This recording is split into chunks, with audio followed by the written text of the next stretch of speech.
Kembali lagi dengan saya, Nikomang Anandini Eva, penggerak jaminan sosial negara dari BPJS Ketenagakerjaan. Nah, kali ini saya ingin menceritakan atau membagikan tentang program yang kedua. Program yang kedua itu terdiri dari 1, jaminan kecelakaan kerja, 2, jaminan kematian, 3, jaminan hari tua. Nah, kalau dilihat dari programnya, program inilah yang sebenarnya sering dimiliki oleh para pekerja yang sudah didaftarkan oleh perusahaannya. Jadi para pekerja yang sudah didaftarkan oleh perusahaannya, di mana perusahaannya tidak diwajibkan untuk mendaftarkan dengan 4 program, biasanya mendaftarkan dengan 3 program saja. Nah, dengan 3 program ini yang disebut dengan paket kedua. Kelebihannya dari paket pertama adalah dia memiliki saldo. Jadi saldonya itu namanya jaminan hari tua, di mana bisa diambil pada saat diberhentikan bekerja sebagai pesangon, atau bisa diambil sebagai jaminan hari tua pada saat usia pensiun sebesar lamsam. Nah, pengambilannya ini ada beberapa persyaratannya. Kalau dia ingin mengambil semua, syaratnya harus ada surat pemberhentian bekerja. Ya tentu juga ada KTP, ada kartunya.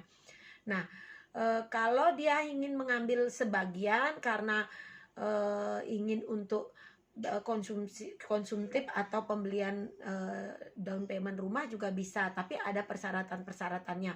Misalnya sudah kepesertaan 10 tahun dan maksimum 30% kalau untuk pembelian rumah, atau maksimum 10% kalau untuk konsumtif. Tapi itu pengaruhnya banyak kalau teman-teman mengambil sebagiannya pada saat sedang bekerja.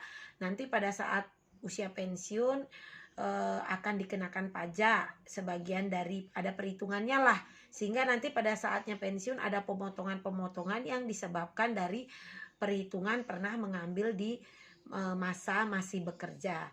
Jadi teman-teman, saran saya bagi teman-teman yang sudah didaftarkan oleh perusahaannya dan kalau menginginkan untuk memiliki program pensiun, coba dicek di BPJS TKU apakah didaftarkan dengan 3 program atau 4 program. Kalau belum bisa caranya ngecek di BPJS TKU, bisa langsung ditanyakan ke HRD-nya. Nah, kalau seandainya ternyata dari perusahaan hanya ditanggung atau difasilitasi sampai 3 program saja, dan ternyata teman-teman menginginkan memiliki pensiun sesuai dengan tujuan negara bahwa kita semua agar punya pensiun nanti dan bersedia untuk membayarkan iurannya sendiri, bisa menghubungi saya. Nanti saya akan datangi perusahaannya dan saya akan atur bagaimana mekanismenya untuk teman-teman yang mau saja menambahkan iurannya sehingga bisa mendapat manfaat jaminan pensiun seperti yang sudah seharusnya, yaitu nanti pada saat usia pensiun dapat income bulanan sampai meninggal dunia. Terus setelah itu juga nanti dapat income bulanan untuk pasangannya atau sampai anaknya usia 23. Jadi paket kedua ini tambahannya adalah ada saldonya yang bisa dijadikan pesangon, bisa dijadikan bisa ditarik ya pada saat diberhentikan bekerja. Jadi pada saat diberhentikan bekerja, bulan sekarang diberhentikan, bulan depannya udah bisa ditarik. Nggak ada jangka waktunya, nggak ada harus berapa lama sudah bekerja, langsung sebenarnya bisa ditarik. Jadi begitu penjelasan saya untuk teman-teman yang ingin mengetahui apa perbedaan paket 1 dan paket 2. Jadi paket 2-nya udah ada saldonya, cuman itu aja.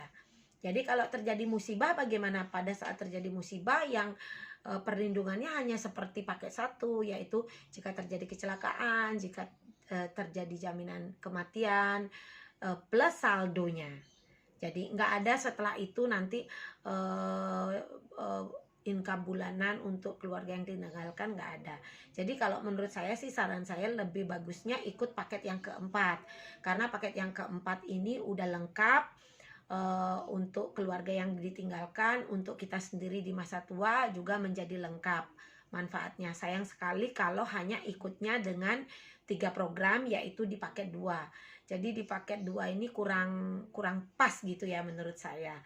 Ya, demikian penjelasan saya. Segera hubungi saya di WA atau bisa menyampaikan kepada HRD-nya untuk bisa menghubungi kantor BPJS Ketenagakerjaan jika menginginkan untuk ikut ke 4 program. Jadi nggak harus semuanya, nggak harus seluruh karyawannya. Mungkin ada yang menginginkan saja gitu, mau didaftarkan dengan 4 program. Nanti kita kasih tahu cara mekanisme pendaftarannya yang sebagian sesuai dengan tanggungan perusahaan cuman dipakai 2, ada sebagian yang bersedia untuk dipakai 3, yaitu sampai di program pensiun. Baik, demikian penjelasan saya. Mudah-mudahan bermanfaat. Sampai ketemu dan saya tunggu untuk informasi pendaftarannya. Terima kasih.